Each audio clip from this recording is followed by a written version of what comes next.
بسم اللہ الرحمن الرحیم۔ نماز فجر ادا کرنے کے 6 بڑے حیران کن فائدے، جسے جان کر آپ بھی حیران ہو جائیں گے۔ جاننے کے لیے ویڈیو مکمل ضرور دیکھیے گا، بڑا فائدہ ہوگا۔ جو شخص فجر کی نماز باجماعت پڑھتا ہے، اسے اللہ رب العزت اتنے زیادہ انعامات سے نوازتا ہے، اتنی فضیلت اور اتنے فائدے ہیں۔ اگر آپ فجر میں نہیں اٹھتے، سوئے رہتے ہیں، سستی کی وجہ سے یا بلا عذر آپ کی فجر کی نماز اکثر قضا ہو جاتی ہے، تو مجھے امید ہے کہ اس ویڈیو کو دیکھنے کے بعد آپ کے دل میں بھی فجر کی نماز ادا کرنے کا شوق پیدا ہوگا، اور کبھی آپ کی سستی کی وجہ سے بلا عذر فجر کی نماز قضا نہیں ہوگی۔ باقی جو نمازیں ہیں، ظہر، عصر، مغرب اور عشاء، ان میں انسان سویا ہوا نہیں ہوتا، اٹھا ہوا ہوتا ہے، لیکن فجر کی نماز سے پہلے انسان سویا ہوا ہوتا ہے، بیدار ہو کر اس نماز کو پڑھنا ہوتا ہے۔ تو کافی سارے لوگ سستی کر جاتے ہیں، سستی کی وجہ بلا عذر وہ اپنی فجر کی نماز قضا کر دیتے ہیں، جو کہ ایک بہت غلط ہے، نہیں کرنی چاہیے۔ آپ کو معلوم ہونا چاہیے کہ فجر کی نماز ادا کرنے کی کتنی فضیلت ہے اور کتنے زیادہ فائدے ہیں۔ فجر کی نماز ادا کرنے کے ویسے تو کتب احادیث میں فجر کی نماز کی فضیلت کے حوالے سے کافی احادیث موجود ہیں، لیکن میں یہاں چند ایک احادیث بیان کرنا چاہ رہا ہوں، جس سے آپ کو اندازہ ہوگا کہ فجر کی نماز ادا کرنے کی کتنی فضیلت ہے اور کتنے زیادہ انعامات ہیں اس شخص کے لیے جو فجر کی نماز ادا کرتا ہے۔ تو آئیے شروع کرتے ہیں فجر کی نماز ادا کرنے کے بڑے فائدے۔ نماز فجر پڑھنے کا پہلا فائدہ یہ ہے کہ نبی اکرم صلی اللہ علیہ وسلم نے اللہ رب العزت سے اپنی امت کے لیے صبح کے وقت برکت عطا کرنے کی دعا فرمائی ہے۔ اے اللہ، میری امت کی صبح کے وقت میں برکت ڈال دے۔ اس حدیث سے معلوم ہوا کہ جو شخص فجر کی نماز باجماعت ادا کرنے کے بعد کوئی کام کرتا ہے، تو اس کے پورا دن کے کام ان میں اللہ کی طرف سے برکت ڈال دی جاتی ہے۔ اور اسی لیے نبی اکرم صلی اللہ علیہ وسلم جب کبھی کہیں لشکر بھیجنے کا ارادہ فرماتے تھے، تو آپ صلی اللہ علیہ وسلم صبح سویرے اس لشکر کو روانہ کرتے۔ تو فجر کی نماز ادا کرنے کے بعد جو شخص کام شروع کرے گا، تو اس کے کام میں برکت رکھ دی جائے گی، کیونکہ اس کو اس وقت برکت کا حصہ عطا کیا جاتا ہے۔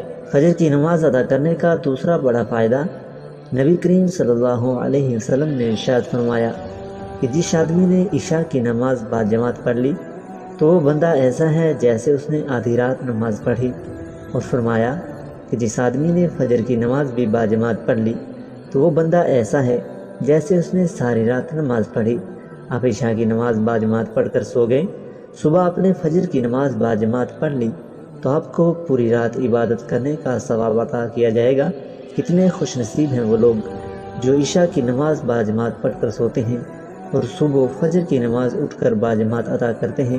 انہیں پوری رات عبادت کرنے کا، پوری رات قیام کرنے کا، رکوع کرنے کا، سجدہ کرنے کا، پوری رات عبادت کرنے کا ثواب عطا کیا جاتا ہے۔ نماز فجر ادا کرنے کا تیسرا بڑا فائدہ یہ ہے کہ نبی کریم صلی اللہ علیہ وسلم نے ارشاد فرمایا کہ تمہارے پاس دن اور رات کے فرشتے آتے ہیں، اور یہ فرشتے فجر اور عصر کی نماز میں جمع ہوتے ہیں۔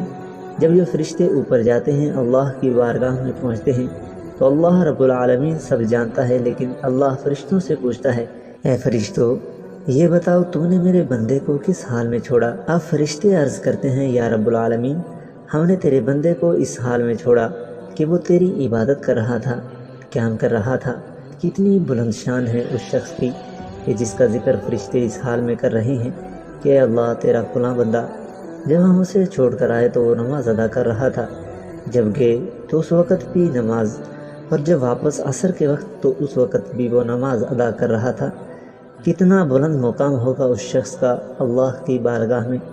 فجر کی نماز ادا کرنے کا چوتھا بڑا فائدہ یہ ہے، نبی کریم صلی اللہ علیہ وسلم نے ارشاد فرمایا ہے، فجر کی 2 سنتیں دنیا اور دنیا میں جو کچھ بھی ہے اس تمام سے بہتر ہے، یعنی دنیا اور دنیا میں جو کچھ بھی ہے ان تمام سے بہتر فجر کی 2 رکعت سنت جو فجر کے فرض ادا کرنے سے پہلے پڑھی جاتی ہیں۔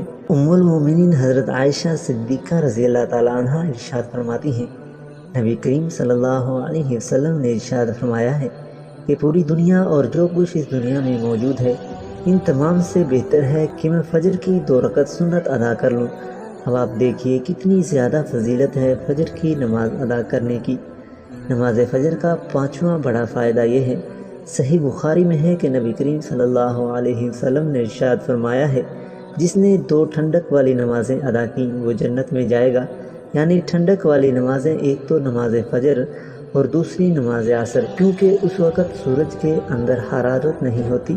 یہ ٹھنڈک والی نمازیں ہیں، یعنی جو شخص نماز فجر ادا کرے گا اور نماز عصر ادا کرے گا تو وہ شخص جنت میں جائے گا۔ اور نبی کریم صلی اللہ علیہ وسلم کی ایک اور حدیث کا مفہوم ہے کہ فجر کی اور عصر کی نماز منافقین پر بھاری ہے، یعنی وہ فجر کی نماز اور عصر کی نماز ادا نہیں کرتے، یہ ان پر بھاری ہے۔ تو اس سے ہمیں سوچنا چاہیے کہ جو شخص فجر کی اور عصر کی نماز نہیں پڑھتے تو وہ کن لوگوں میں شمار ہوتے ہیں۔ اور اس سے ایک بات یہ بھی معلوم ہو رہی ہے کہ جو شخص فجر کی نماز اور عصر کی نماز باجماعت ادا کرتے ہیں تو وہ شخص پکا مومن ہے۔ نماز فجر کا چھٹا بڑا فائدہ یہ ہے کہ صحیح مسلم میں ہے، رسول اللہ صلی اللہ علیہ وسلم کا فرمان ہے، جس نے صبح کی نماز باجماعت ادا کی وہ شخص اللہ کے ذمے یعنی اللہ کی حفاظت میں آ گیا۔ پس تم میں سے کسی سے اللہ تعالیٰ اپنے ذمے کے بارے میں کسی چیز کا مطالبہ نہ کرے، پس جس سے اس نے اپنے ذمے کے بارے میں کوئی مطالبہ کر لیا تو وہ اس کو پکڑ لے گا اور وہ منہ کے بل اوندھا جہنم میں پھینکا جائے گا۔ یعنی جو شخص فجر کی نماز ادا کرتا ہے اس شخص کو تکلیف نہ پہنچاؤ، کیونکہ وہ شخص اللہ کے ذمے ہے، اللہ کی حفاظت میں ہے۔ تو اس شخص کے لیے اگر کسی نے اس طرح کیا تو فرمایا کہ اللہ رب العالمین نے اپنے ذمے کے بارے میں پوچھ لیا، تو اگر وہ شخص پکڑا گیا تو اللہ رب العالمین اس شخص کو منہ کے بل اوندھے جہنم میں پھینکے گا۔ دوستو، نماز فجر ادا کرنے کے کتنے بڑے فائدے ہیں، تو آج سے آپ وعدہ کریں کہ آج کے بعد نماز نہیں چھوڑیں گے۔ نماز فجر ادا کرنے سے آپ کے رزق میں برکت ہوگی اور آپ کو اللہ تعالیٰ اپنے ذمے میں لے لے گا، یعنی آپ کو پھر کسی سے ڈرنے کی بھی ضرورت نہیں، کیونکہ آپ اللہ کے ذمے میں ہیں۔ تو دوستو، میں امید کرتا ہوں کہ آپ کو ہماری یہ ویڈیو اچھی لگی ہوگی۔ ایسی ویڈیوز کے لیے ہمارے اس چینل کو ضرور سبسکرائب کیجیے گا۔